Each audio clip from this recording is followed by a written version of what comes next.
Hello guys, welcome to Global Happenings. Today we have a trending news here for you.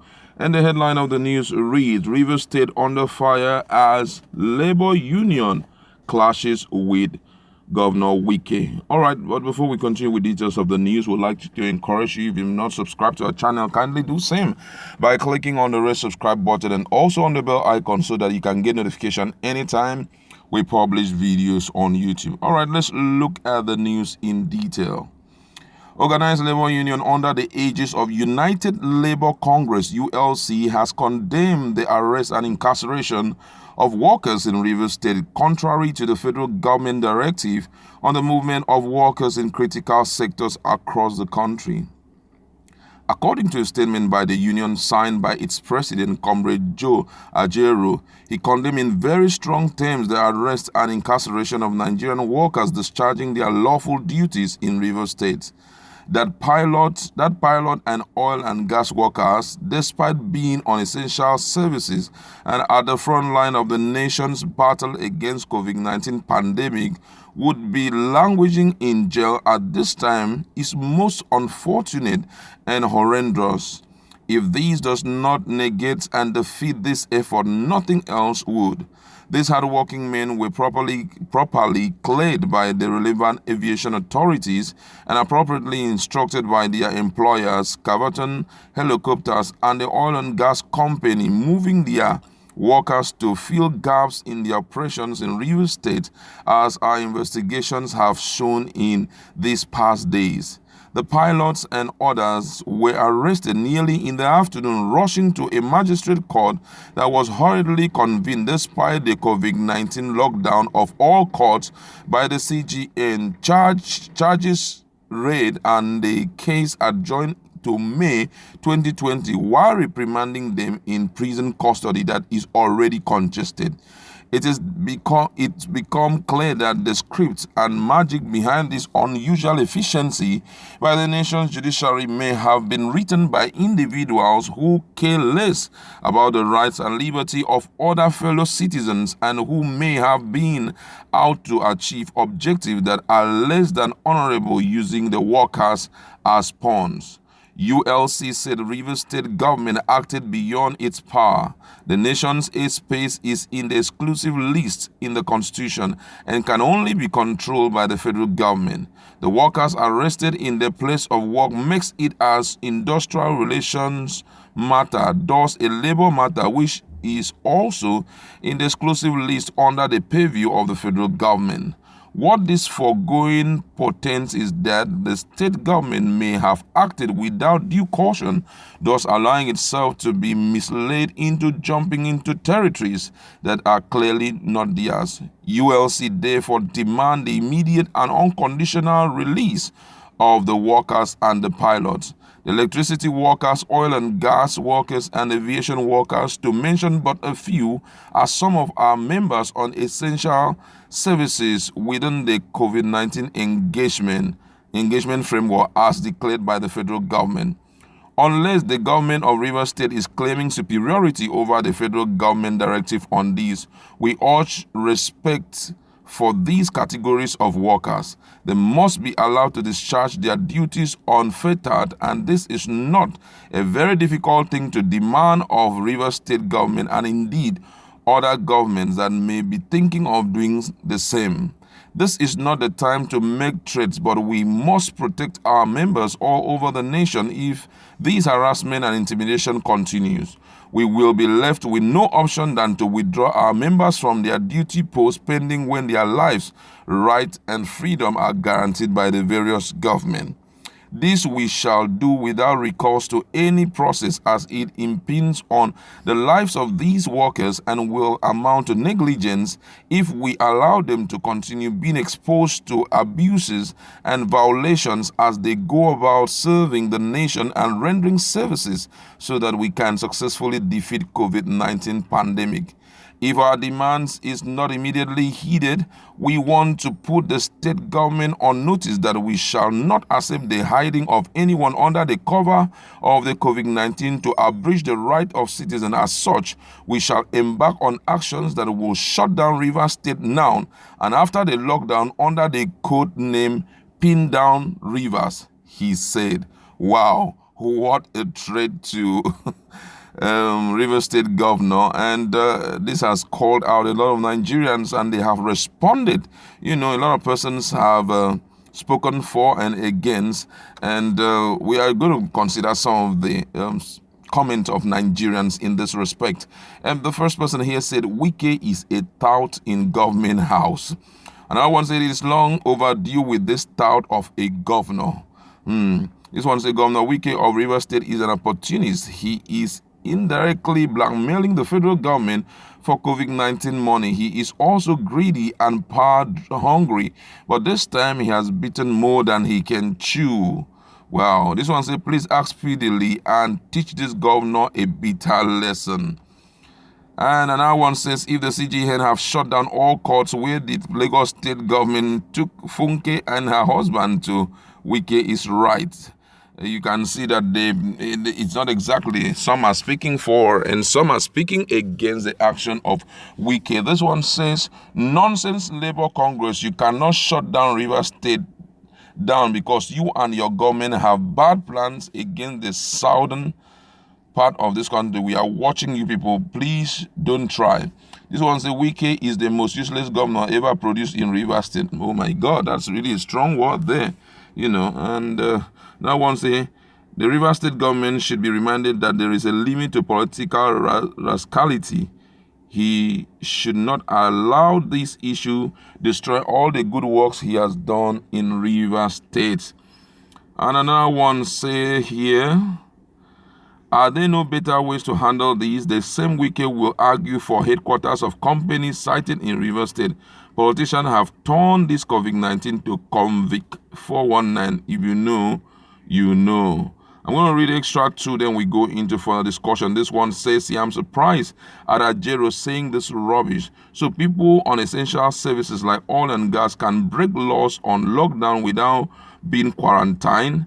That one said the mistake was made by the Honorable Minister of Aviation, who did not brief Wike about their coming when the state was in a lockdown. The workers' union just want to involve themselves in a matter that does not concern them. Well, they are labor union. You don't expect them to fold their hands and watch. They have to do their little best, And this one said, Wike is a rascal, militant, and illiterate. He always turns everything to politics. People on essential services were supposed to go about their normal businesses to support Nigeria. All right, let's look at all of these with all an amount of objectivity. First of all, we have to understand that in Nigeria, we are practicing federalism, and federalism respects the fact that there are 3 tiers of government: the federal government, the state government, and also the local government. It's wrong for the federal government to make laws trying to put it as a force, especially during seasons like this, on the state government. Already he had announced, it wasn't a hidden thing. Governor Wike came out boldly, announced that there is a lockdown, and that lockdown was perceived from, when he said it, we saw it fully being implemented. I could remember when I was watching TVC and I saw the way they were monitoring people who were coming in from Bayelsa or trying to leave to Bayelsa on land. I saw security operatives were on ground, and they made sure that nobody was crossing from this side to this side and from this side to, even those who were coming from, Akwa Ibom and the likes, Cross River State and other states trying to enter into River State. They stopped them. He didn't allow them to enter. And his reasons were that he doesn't want his town to be invaded with the COVID-19 since there is no cure for it.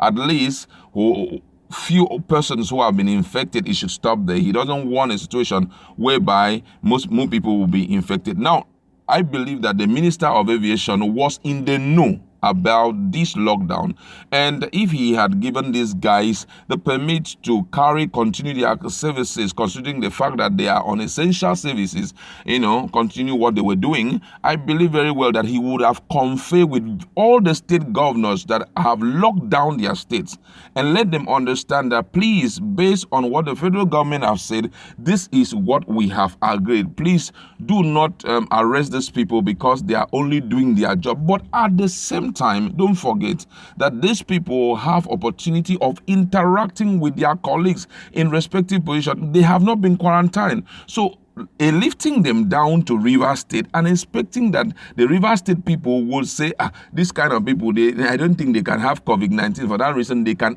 go into the community, go and meet their families and all of that. That's not possible, because we are trying to see how we can stop the spread of this virus. So the first thing, whether you like it or not, in any place that you will go to, this will be applicable.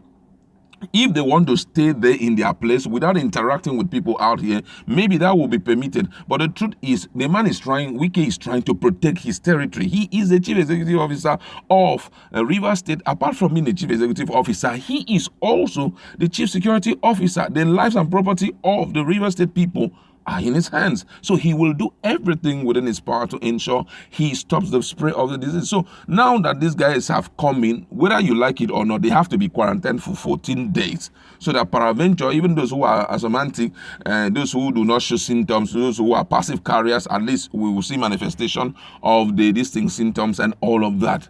And so here, what would have happened is that they would have met with him. Helicopter guys, they would have met with him and they liaise on what to do. Then I want to look at it from the perspective of Wike and the sudden convening of the court to try the cases of these people and keeping it at that date, putting them in prison custody for till 19th of May. For me, it's quite inhuman. I'm just trying to be very, very objective here. It's not, for me, it's not really right, I think at this point they needed to liaise with each other. They needed to talk to each other and see how they can reach a consensus. Even if those guys were arrested, possibly the executives would have come. That's the owner of this helicopter company and oil and gas would have come in and possibly even have a chat with the Minister of Aviation, and they reach a consensus about this. Well, the reason why I have to arrest them is because we are on lockdown, and anybody who enters into the state must be quarantined for 14 days. And sorry, I'm going to quarantine them before I release them into the society. That would have been good enough than to immediately try them and throw them into prison. Right there in the prison, in the area is not even been protected, That area is not protected, the prison. How about if they are infected people? These guys are not criminals. These guys are not thieves. These guys are not hoodlums. They're out for essential. Yeah, they've broken law. They've gone against contravening your lockdown order. That's okay. But keeping them in prison till 19, for me, it's really unfair. Let's be so real here, because the truth is they didn't do anything evil. They didn't do anything bad. We are talking about, if you're talking about the 19th of May, then we are talking about 1 month plus.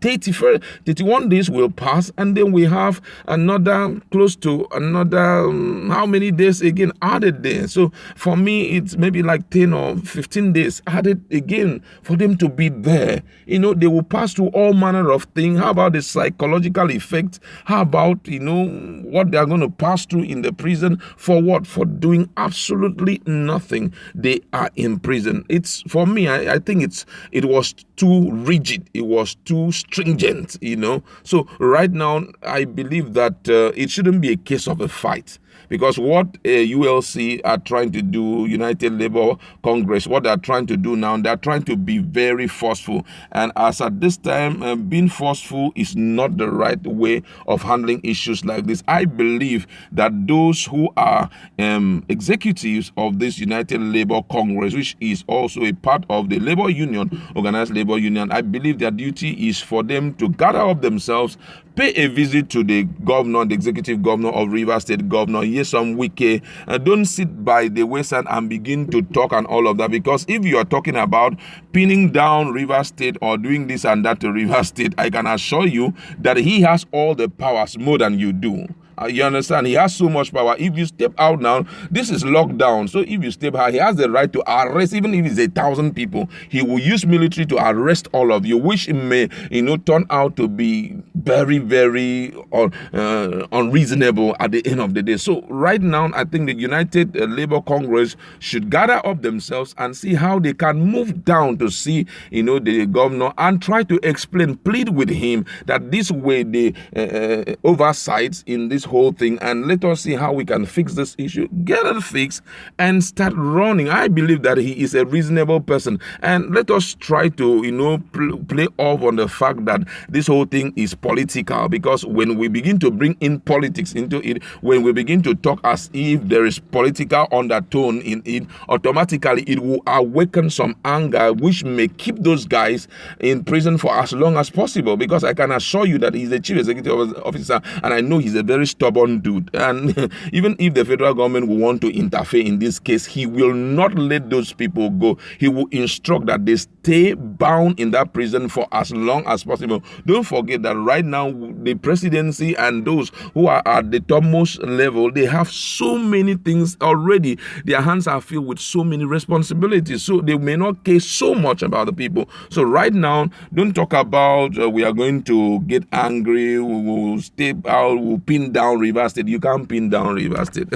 Let's be real. No matter how many are you people that you can pin down Rivers State, bam, like this, you will call the military. You say shoot aside. If you say call the military, arrest all those people, I can assure you they will step out, they will arrest you before even they will arrest you. If your lawyers come there to bail you out of this thing, they will arrest your lawyer because he has even broken the lockdown order by coming out to bail you out of the situation. So it's really, really dicey. I think that with reasonability, they can handle this and come out, happy, or the two sides will walk away with joy. All right, let's leave it there. Let's see. I believe that possibly that Governor Wike will react.